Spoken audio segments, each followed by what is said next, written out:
My name is Hinch. I am co-chair of the Racial Justice Task Force together with Vivian. And we want to welcome each one of you here today. Thank you guys for coming out and sharing in this important work. The task force was formed as a result of the June 26th conference, and the question was asked, do we want to be an anti-racist conference? And this tool, the IDI, is one of the tools that we're going to use to move in that direction. And we want to thank June Miller for all of her assistance in class sabbatical. So, June, we want to thank you.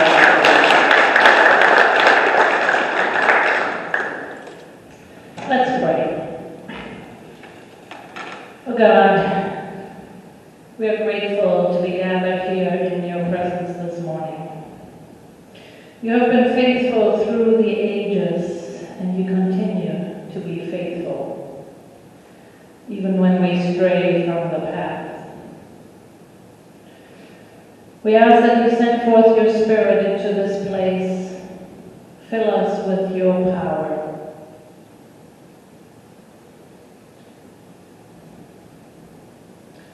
We have come because we want to be anti-racist. And we can't do this on our own. We need your help. So we ask this morning that you sustain those who are weary, that you open the eyes of the blind, that you fill our hearts with your Spirit. We ask that you give Glenn the words to speak as we open the toolbox this morning to the IDI tool. For you are still our God, and you can do amazing things. So we pray this in the name, in the powerful name of your Son, Jesus Christ. Amen.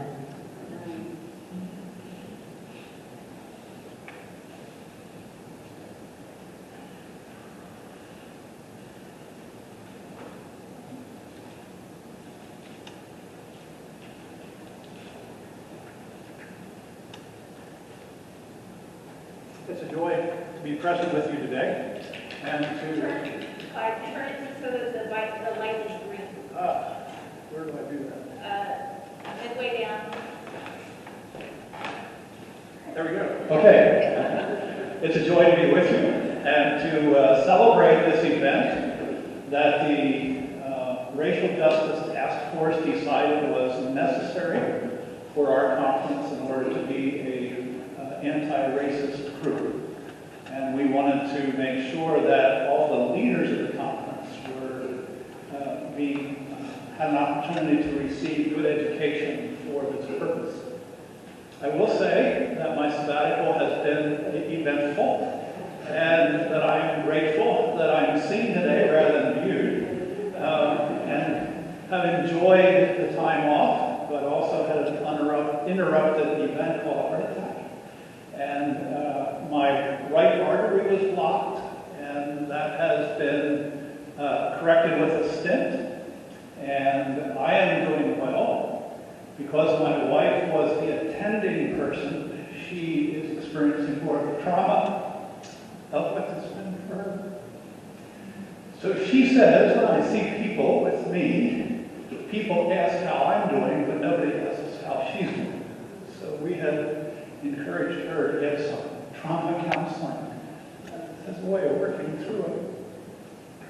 But I'm looking forward to getting back to the work of the conference on September 1, but wanted to be a part of this group as well.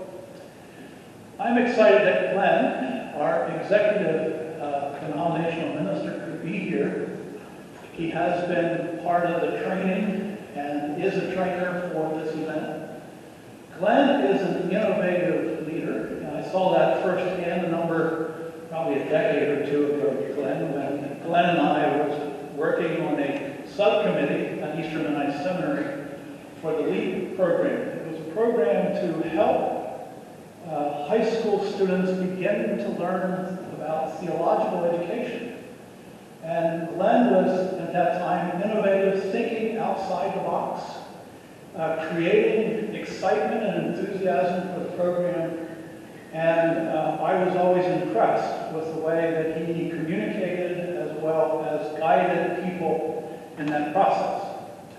So I was excited, and I still am excited, that Glen is leading Mennonite Church USA, and I appreciate the way that he continues to guide a people of God known as the Mennonite Church.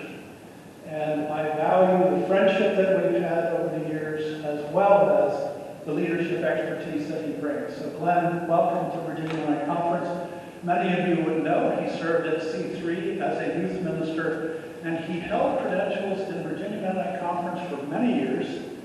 And I don't know why he changed, because I could have made him a bishop. In the conference he's in, he can't be a bishop because they don't have any. And I said to him, I said, you know, as an African American, the word bishop in the African American community is really significant. And so I think at some point, Virginia Conference may have to honorarily make that for him in order that he recognizes our appreciation for him. Glen, welcome.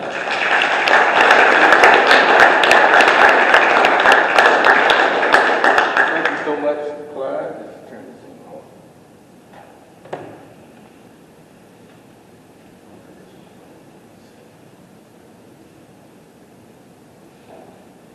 All right. Good morning, everyone. It's good to be here back in Virginia. I spent a number of years here, 17 years here.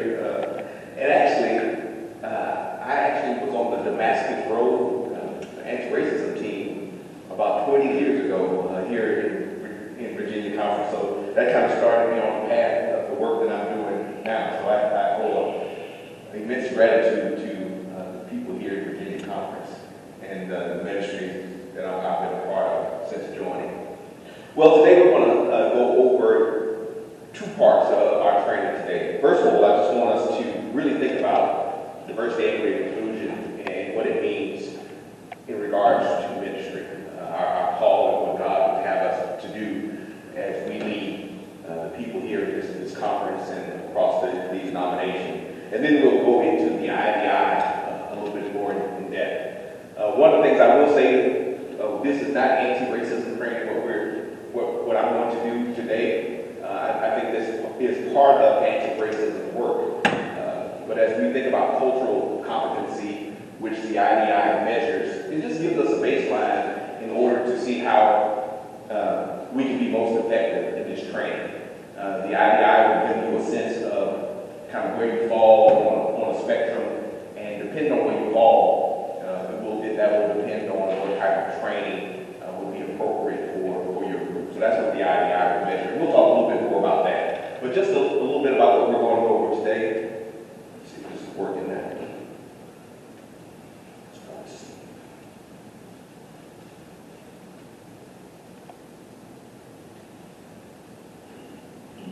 Let's try to see.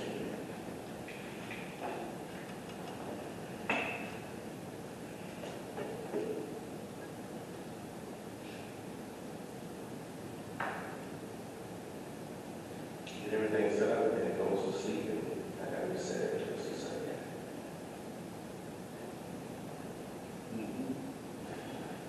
All right, let's try. There we go. All right, so what we're going to do today, I want to go over a few key terms, which is always important when you do this work, just to ensure you're on the same page. When we think about racism, when we think about cultural competency, we all have these definitions in our mind, but as you begin your work in your conference, you want to make sure you have a clear glossary of terms so that you're talking about the same things. So when you say racism, what do you mean? When you want to be anti-racist, what does that mean? Identity, we'll talk a little bit about that. What does inclusive leadership look like? Then we'll go over the IDI in the second half of our time together today. So we're going to take a little poll. If you have your cell phones, you can pull those out. And if you have a browser, I'll show you you can log into that browser. That's the best way to pull up that poll.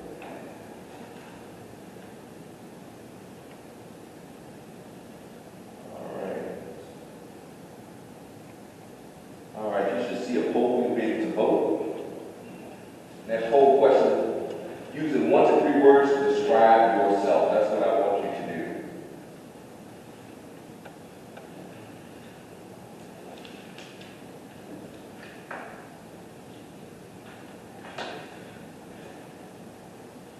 Sorry. Glen, Glen, can you do it? Oh, yeah.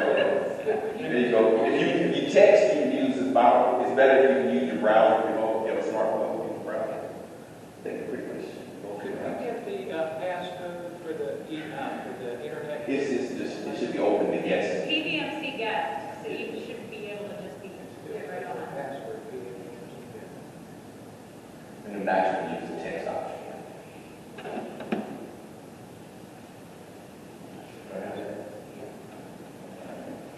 Oh, can you do that?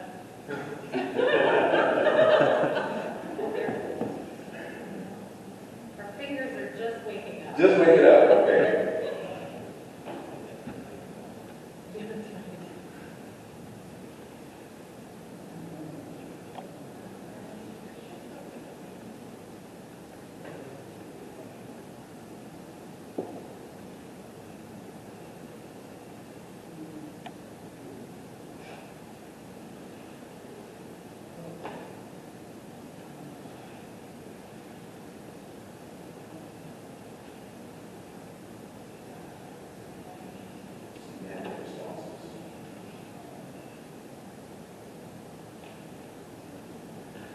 It's coming up for you all? Yep. Yeah.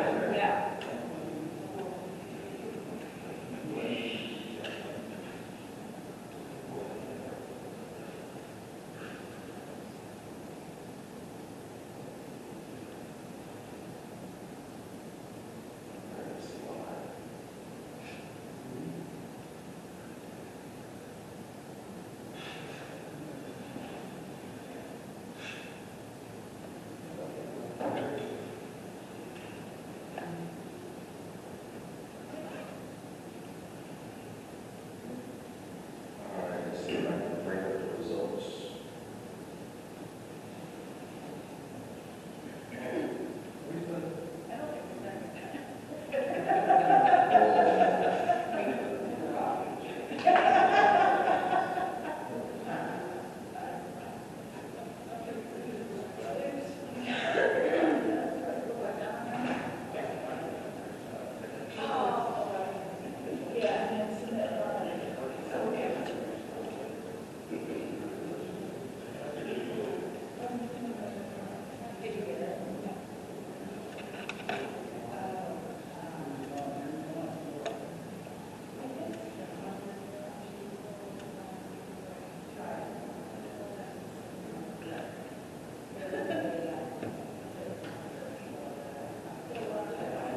Right now, I can't see the responses.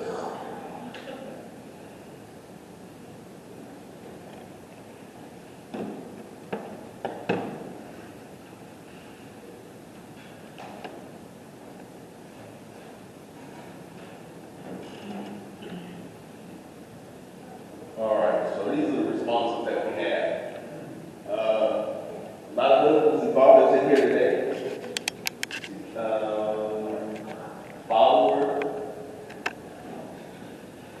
pastor, teacher, woman, let's see, cheerleader. We have cheerleader? Okay, all right, cheerleader. Baker, eager, united, older, grandparent, people person. Let's see. Last I saw someone said Mennonite, God, worker. We have Norwegian in here today, okay? So we all have different ways of describing ourselves and thinking about ourselves. It's part of our identity. And we have some similarities here in how we describe ourselves. A lot of differences. You see the larger letters or the larger words are the ones that are a little bit more common. So we have a lot of pastors here, travelers, kind, Christ. So we see ourselves and describe ourselves in a number of different ways. And that's the thing that we want to be mindful of as we think about cultural competency, as we think about the work that we're doing. We see ourselves in very unique and specific ways. Other people see themselves in unique and specific ways.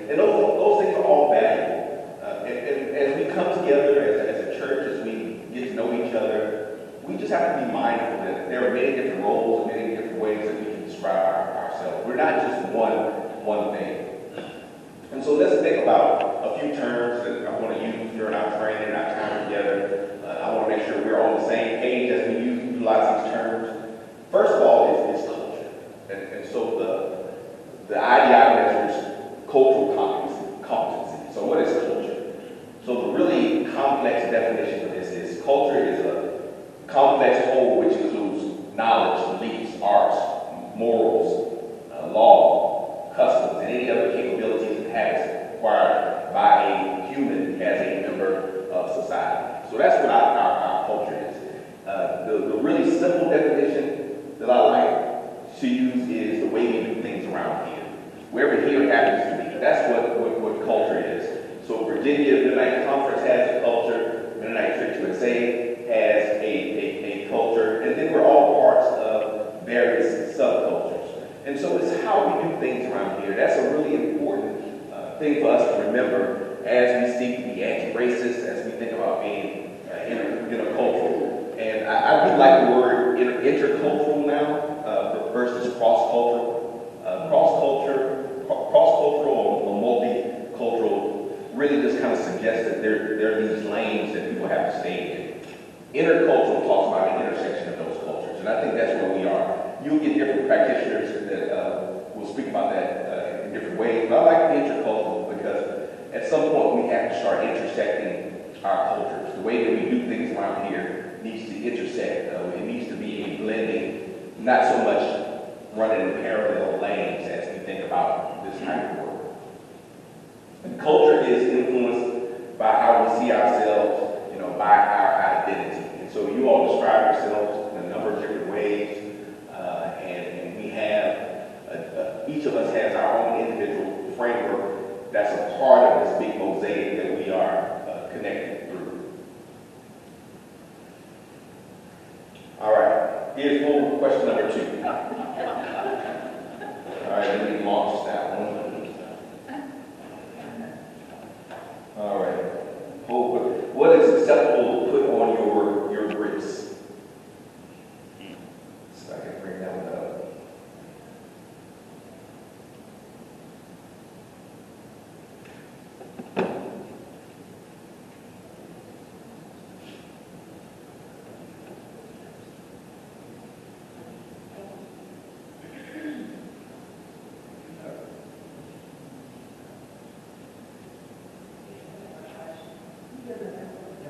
It's a different question.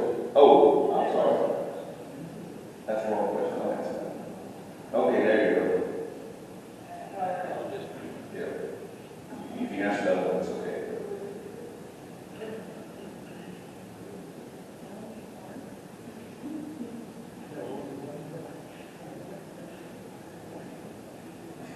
Is there one that says grit question? You click the picture.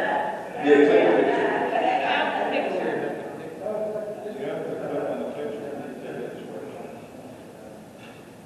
All right, let's see where we are.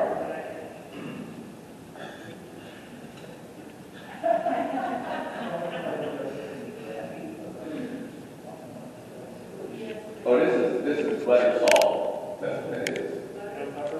Butter salt and pepper. Cheese, shrimp, sugar. No sugar. I'm proud of you all. Yankees, some people don't eat grits. How many of y'all don't eat grits at all? What? Clyde, are you from Canada or something, Clyde? From where? Pennsylvania. Oh, Pennsylvania. Okay, that explains it. All right. So I put that poll up because I do this with a number of groups, and it's amazing the responses that you get, especially if you do with people that aren't from the South, within the South. They don't eat grits. Like, I don't even know what I'm supposed to put on grits. I'm glad nobody put sugar. I would have a problem, right? That's not what we do. At least we don't admit that in the South, that you put sugar on your grits. Now, sometimes I may sneak a little sugar, depending on how I'm feeling on my grits, but most of the time it's shrimp or butter, salt, and pepper. So we have these practices, right? And I'm using this kind of to joke around, but we have sometimes people do get offended, right? By these different cultures, different way that we do things. There are certain expectations that come with our cultural practices, and so that's what kind of leads to our bias, how we see the world,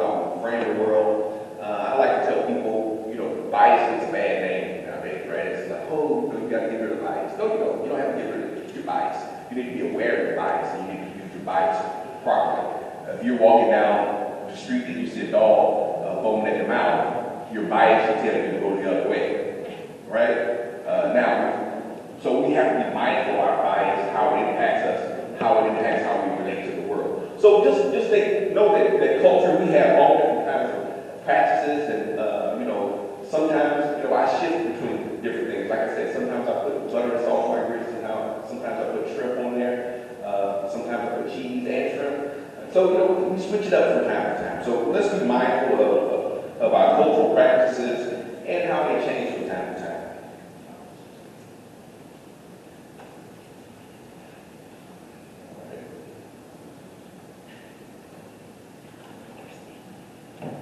Okay, so all the different things that make up culture, our cultural practices, these are things we want to keep in mind. And sometimes we focus on just the obvious or the more surface type of characteristics, aspects of our culture. But language, that's really easy to point out. We can separate people in different language groups. Communication style is something that we often ignore. As Mennonites, we have a certain communication style that I would say. Some would say it's passive aggressive, right? That's kind of we're known for that in the Mennonite world. We're not as direct. We don't tend to be as direct. People, when we communicate, we don't tend to be as passionate. Our different rituals, how do we perform our marriages? How do we perform funerals? How do we celebrate big events? All those things are part of culture, things that you have to pay attention to when you begin this work.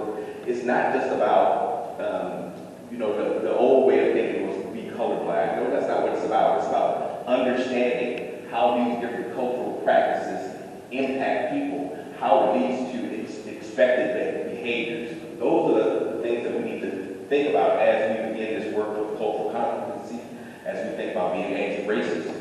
We have to really understand the fullness that makes us up as people, the things that we bring to our cultures and how our cultures will begin to intersect. Here in Virginia, it was kind of a culture shock when I first became part of the Mennonite clan, right? It was really a culture shock. People had the little things on their heads, and I was like, man, what's going on? It's like a throwback in time. Some of those cultural practices have evolved now, but you can just imagine when people come to our communities and become a part of our church, there's so many things to learn and so many different cultural practices that we have. So I want to read a little bit from, I don't know if you all have this book. So we sent this book to all of our credential leaders in Mennonite Church or MCUSA. I know I wrote it, but I do think it's a good tool as you begin this work. There's a section on intentional diversity and inclusion. I would encourage you all to read. I would encourage your task group to pick up. There's some questions that you can go through in this book to really start thinking about the work that you want to do to be effective in this work. So as we think about diversity, equity, and inclusion, have you all heard that dance analogy? Like it's been diversity is being invited to the party, inclusion is being asked to dance. Have you ever heard that? Oh, I'm glad I haven't heard it because I don't like that analogy. So it says diversity is being invited to the party, inclusion is being asked to dance. And I said, really, I don't like that analogy for a number of reasons. And it's because it's so passive, right? It's like it's your party. You got to do everything like a party. And all I get to do is just dance because you asked me to. Like I'm some tender Southern belle, like I need your permission to dance. No, we need to be better than that. As we think about diversity and inclusion, I want to be on the party planning committee. I want to be able to help select the food that's going to be served at the party. I want to be an integral part of selecting the music, getting to pick the DJ. So as we think about this work, it's not just about inviting people into your space, but it's allowing people to share power in those spaces, to be an actively engaged in how things happen. That's what we want to think about as we begin this work. Those are some important things that we don't want to ignore. And so the other part of this is equity. Racial equity is about applying justice and a little bit of common sense to a system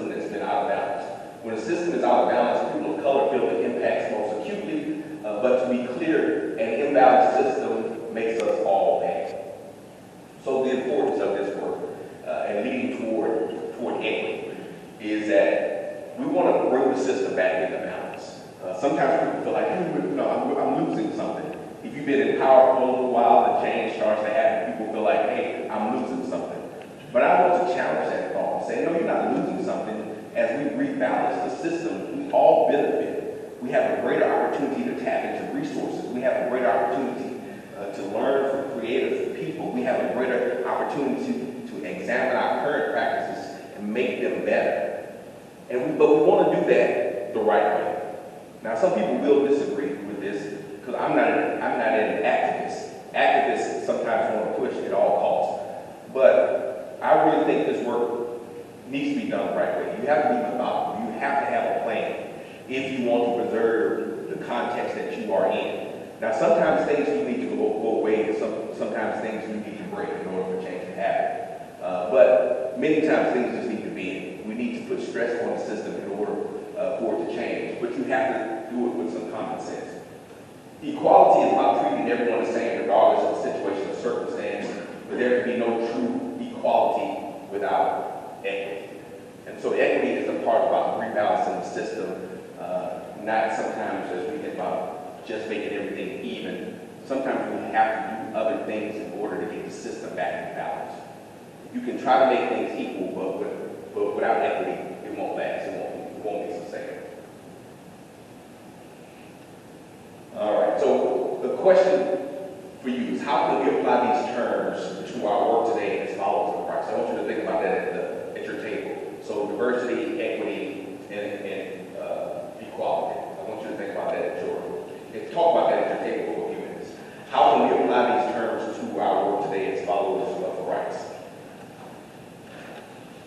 My updated version says diversity is attending a party with lots of different people. Inclusion is being a member of the planning team, helping to select the DJ, the menu, and sharing your playlist. Intercultural competency is the communication and management system you use to make it all happen. So think about those terms. So again, inclusion is intercultural competency is the system that we're talking about. That's how we make everything happen. So think about those terms: diversity, equity, and intercultural competency. How can we apply these terms today to our work as followers of Christ? We'll just talk about that at your table for a few minutes. Anyone have any thoughts on want to share what they came up with at their table? Yes. Oh, yeah.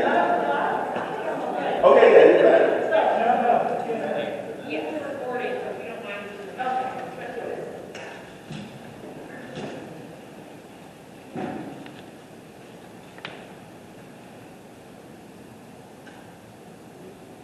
Okay, so on our table, we talked about, first of all, awareness.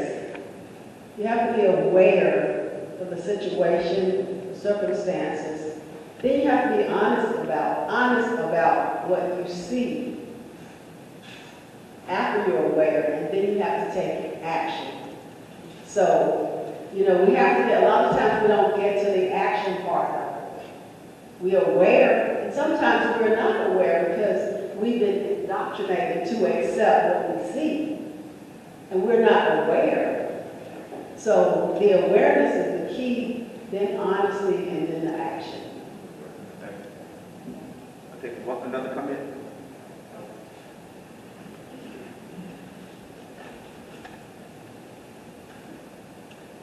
In terms that we were working with, diversity, Equity. equality. Are those sequential? Because when I look around the room, we're not very diverse. So how can we create equity and equality when we have little diversity? That's a good question. All right.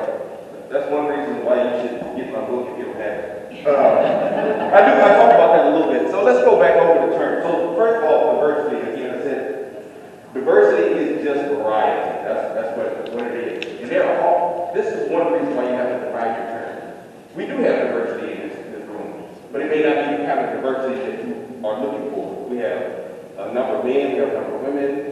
We probably could do a little bit better on age diversity, racial diversity. We don't have that here. So diversity is just variety. And I think our church has done a pretty decent job with diversity in some settings. But the next step then is, well, first of all, you have to figure out what kind of diversity that you want. And can you always just build it yourself?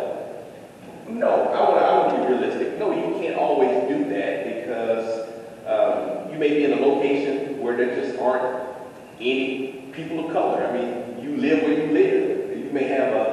You may live in a city that's very diverse, and so bringing in that's very racially diverse. So bringing in racial diversity is going to be easier than if you were in a rural town where there are not many BIPOC people of color in that town. So how do you do that? Well, there are a number of ways, and we probably can't go do that right now. You can form partnerships. You can create different types of relationships to really manifest the goals that to live into those goals that you have. So you'll have to figure those things out. You can practice equity in a number of different ways. It doesn't have to be local, but it is an important part of balancing the system. You aren't just part of your local district. You're not just part of the conference. You're not just part of, you're part of also the denomination. So there are different ways where you can help bring the balance back. You can create opportunities. You can go seek out different leaders to be a part of your groups. You can share power in different ways. So you can start working toward equity, even if you don't have the physical diversity that you want.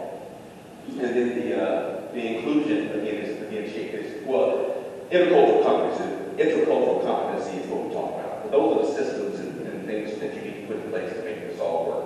It's your strategies that you're going to use, and this will be part of that. Creating those systems to make sure you are achieving your diversity goals and you are practicing. You have equitable practices, so you can start working on some of those things. But it is difficult if you don't have the people, right, to make up that maybe racial diversity or ethnic diversity that you are looking for. And that's going to be a challenge, I think, for us as Mennonites, depending on where we are, depending on our geographic area. I just want to be realistic about that. You can't just magically make people appear. But there are some things that you can do as far as being welcoming to people, to create partnerships, to go to places that you wouldn't normally go to connect with people, getting out of your own kind of silos, your own kind of corner of the world, and going other places to engage. So those are things that you have to think about as you set your goals with this work. All right. One of the scriptures that I think about when I'm doing this work comes from the book of Acts. Then they were all amazed and marveled, saying to one another, you all read the yellow part. Then they were all amazed and marveled, saying to one another, look, and how is it that we hear each in our own language in which we were born, Parthians, Medes, and Elamites, those dwelling in Mesopotamia, Judea, and Cappadocia, Pontus, and Asia,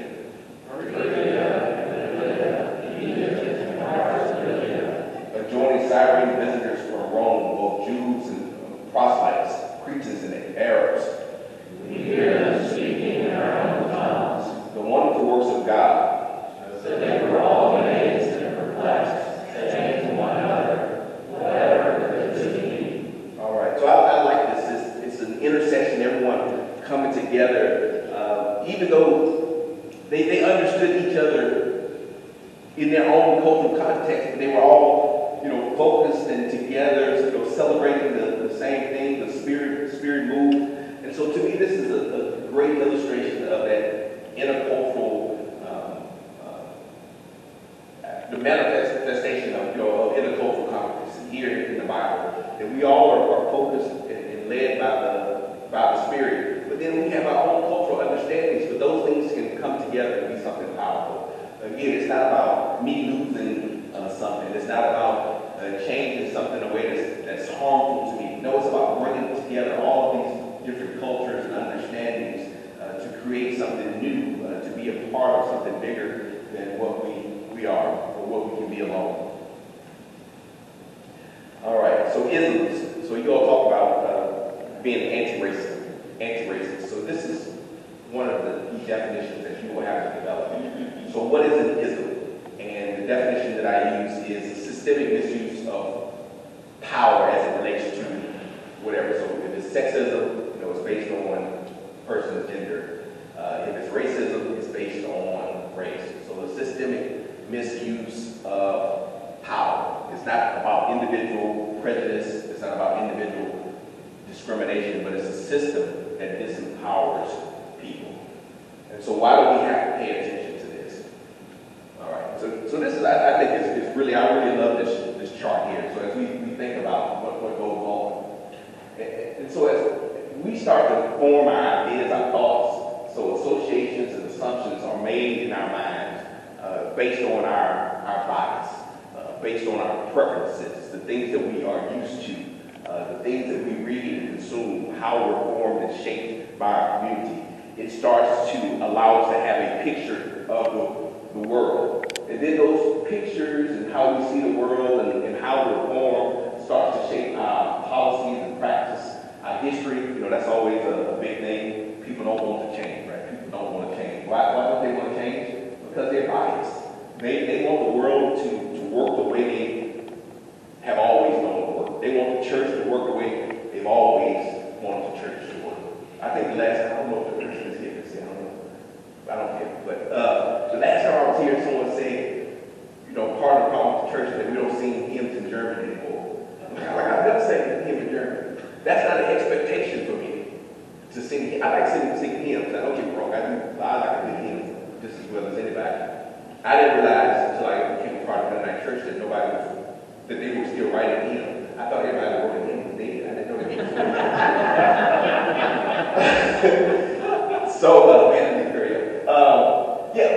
So, so then we have our histories, our policies, our practices that are all formed here from our assumptions, how we were formed. And then that eventually leads to structural racism or the misuse of power because the outcomes are predetermined. If you are not part of that original culture, the system doesn't work well on your behalf. And so that's why we have to pay attention to our bias. Those are the things that you'll have to pay attention to if you want to bring change about in this system and be anti-racism. It's going to mean changing some of your paradigms. You're going to have to shift how you think about some things. You're going to have to examine your policies. You're going to have to examine your history and say, okay, we need to do something differently. If you're going to be anti-racist, you're not going to be able to be the same. That doesn't mean everything's going to change, but some things will need to change. And it's going to challenge the status quo. And so some of the things that where this can manifest itself is rules versus relationships. What are the most important? What is most important in how we live out our lives in the community? We're more rule-based, we're more relationship-based. All those things impact how we see the world, how we interact, how we enforce things. Time and productivity. What are the expectations? How do we do business? Sometimes, and I feel like in the church, sometimes you write stuff. You don't have to do you don't have to do good work in the church if you can write. That's just kind of an observation. I'm being a little, I'm being a little facetious about that. But it's, hey, if you can write things down well, if you communicate things in a certain way, that's what we consider work. That's part of our culture versus some people may not be as organized, may not be as good at writing things down. They're not valued as much in our system. Values and attention. Where do we put our emphasis in our focus? Different cultures will emphasize different things. Clyde talked about being a bishop, that title in the African American community. Some parts of our church, that title is offensive. People don't want you to have that title of bishop. Why? Because of the history. Here in Virginia Conference, it's just a little bit different. In Lancaster, it's different. So we have to think about those things as we seek to create new paradigms. All right, our identity. So the things that how we see ourselves, identity, you all did a little bit of an exercise at the beginning. How do we think of ourselves? I want you to put on your mask, your eye mask, not your mouth mask.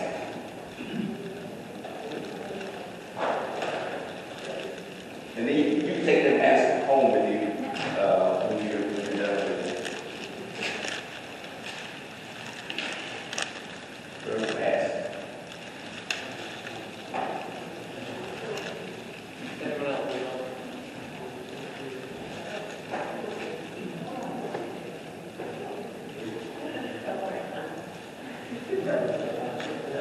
I think the feathers go up. I think your mask is upside down. I think the feathers look. Your mask is upside down. There you go. Yeah. Put the feathers up. These were the only masks I could find on short notice. So, all right. So look around each other. Once you get your mask on.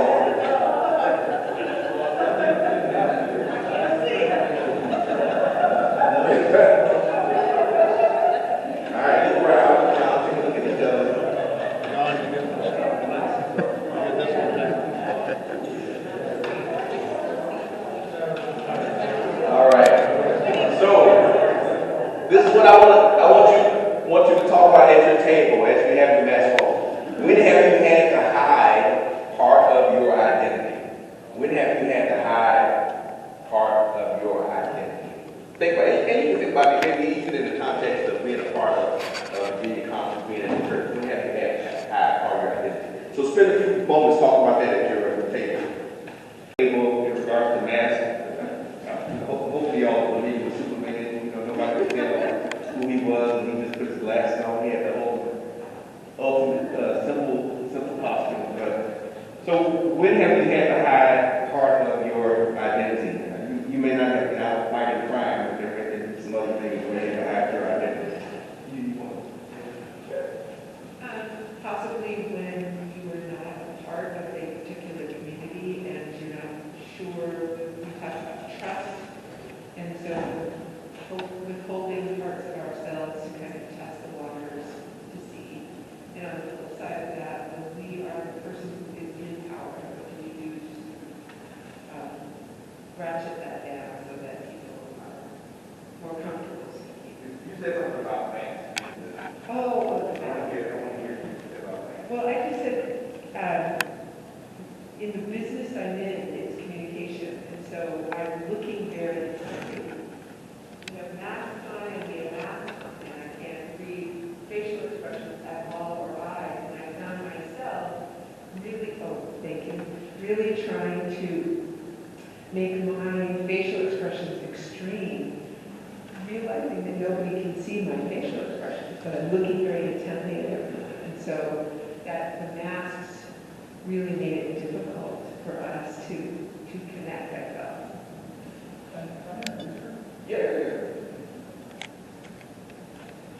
The person who just spoke is Jane Ellen Reed, the person that we have hired to do your 1-hour counseling session. So again, just so you know that she's here, participating with us, and it's been a joy to learn to know her in this setting. And I'm excited that she could be here. All right, thank you. Hey, I didn't realize you were an expert, so. No, that's really good. So just think about that, what she said, though. You know, when you're trying to communicate, you have to wear a mask. If there's something between you and the other person, I see most of y'all are taking off your masks as soon as you could. You know, it's uncomfortable to be in those masks, and sometimes people feel a little weird, right, to have that mask on. Anything from this paper anyone want to share?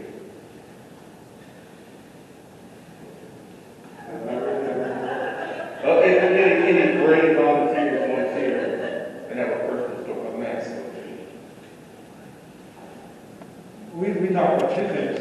Sometimes we do that, at least in my experience, the first thing I thought of was I'm trying to hide something because I don't want to get in trouble or I don't want to have a negative consequence. But there are other points that may argue too that sometimes we do that because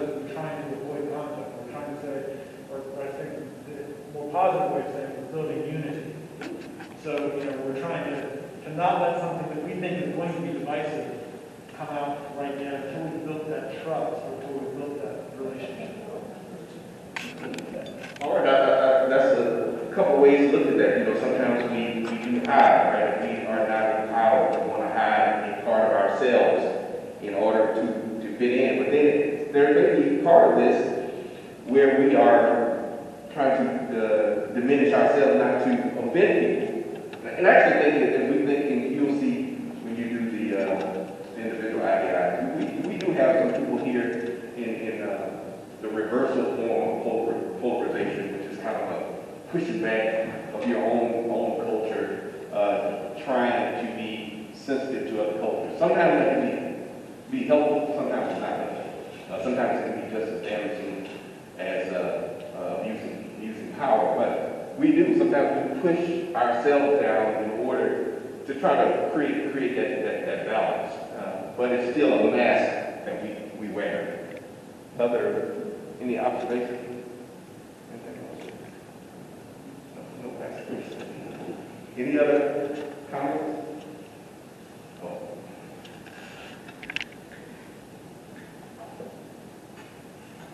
I don't know if it's part of the had to hide or when I choose to hide. But one of my thoughts was, and I shared here at the table, was part of my identity I don't necessarily disclose if it's not relevant to what we're doing. It really doesn't make any difference whether I'm X or Y or whatever. Another part, and I'm a university professor, and I started this semester by introducing myself. And over the years, I've decided I'm going to put it out there, and if they like it, they like it. If they don't, they don't. But I'm a graduate from Eastern Mennonite College. Most of my students probably haven't a clue what a Mennonite is. But I've chosen not to hide that part. I could say, I graduated from a denomination that really into the Lord. That's pretty generic. In my part of the country, there's many of those. But I put it out there. All right, I think that's a good example. I think that's a good example. Sometimes I don't think it's relevant. And depending on where you are in the power structure, that relevancy to your identity or aspects of your identity can really make a big difference.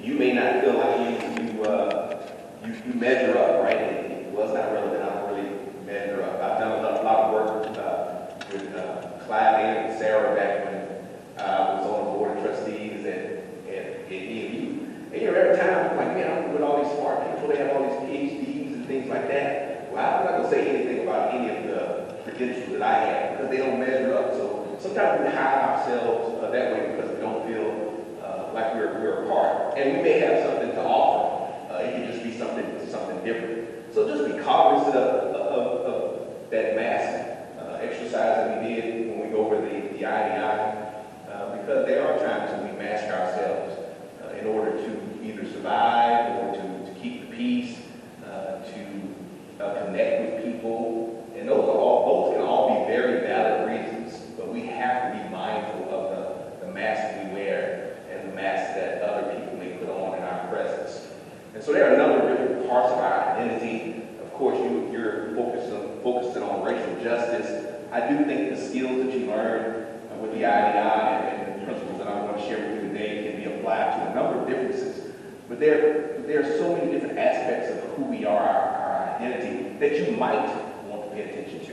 I never tell anyone that I work with that you have to pay attention to these things. You need to be intentional and be very clear of what you are focusing on when you're thinking about diversity and inclusion. I mean, you said racial justice, but there are some other aspects of that of our identity that you might want to pay attention to in this work, because there are intersections. So race, and all these things are different, right? Race, ethnicity. Sometimes we have a tendency to confuse some of these things. We lump people into these big groups for convenience. But someone from Japan is different from someone that's from India.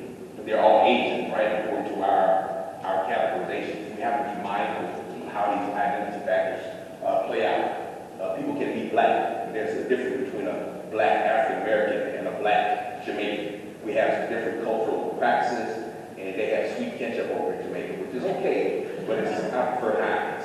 And so there are some differences, and they may be subtle, but there are also some interactions, right? Because black people do have a common ethnicity, the African diaspora. We're part of that. So there are many intersections. These things are complex, but you have to think through these as you are reaching out to people, as you think about diversity. What do you mean? What kind of diversity are you looking for? What type of diversity and inclusion is appropriate for your context? And of course, in the church, we wrestle with gender, sexual identity.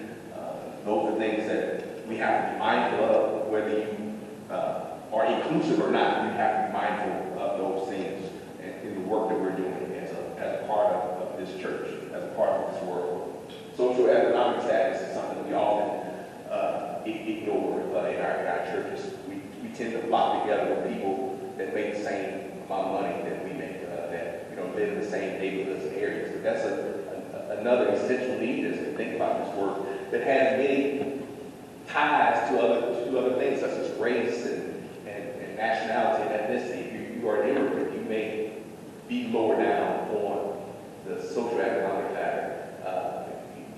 You're less educated, you'll be lower down typically on that socioeconomic ladder. So these things all connect. Intersectionality is something we have to pay attention to, how these things all fit. We aren't just one thing, okay? So you can't just fix one aspect. You can't just be anti-racist without considering some of the other connections and intersections between identity factors. Scripture for us to think about. For our citizenship is in heaven, from which we also eagerly wait for the Savior, the Lord Jesus Christ. Philippians 3:20. So ultimately, we're all part of that same tribe, even though we may look different, we may be spread out against different places. We're all citizens of heaven.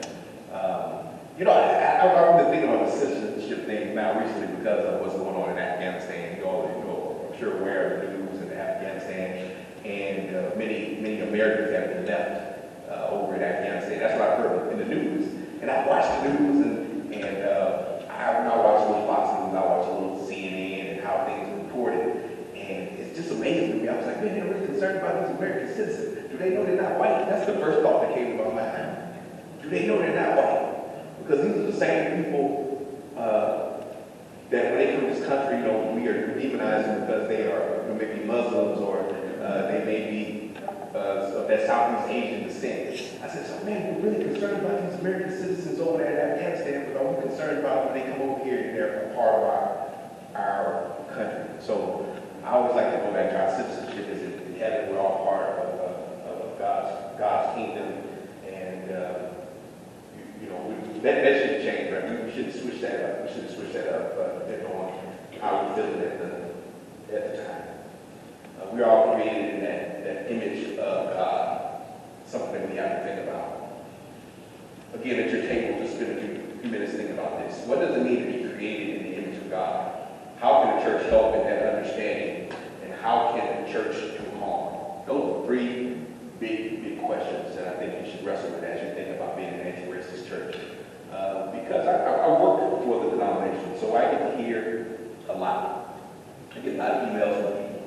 I get a lot of opinions from people. And I wonder, do we all agree that we're created in God's image sometimes in the seat that I sit in? So what does it mean to be created in the image of God? How can the church help in that understanding? And how can the church do harm? Think about those three questions in the aspect of how we're doing ministry and the goals that you have in regards to being an anti-racist this conference.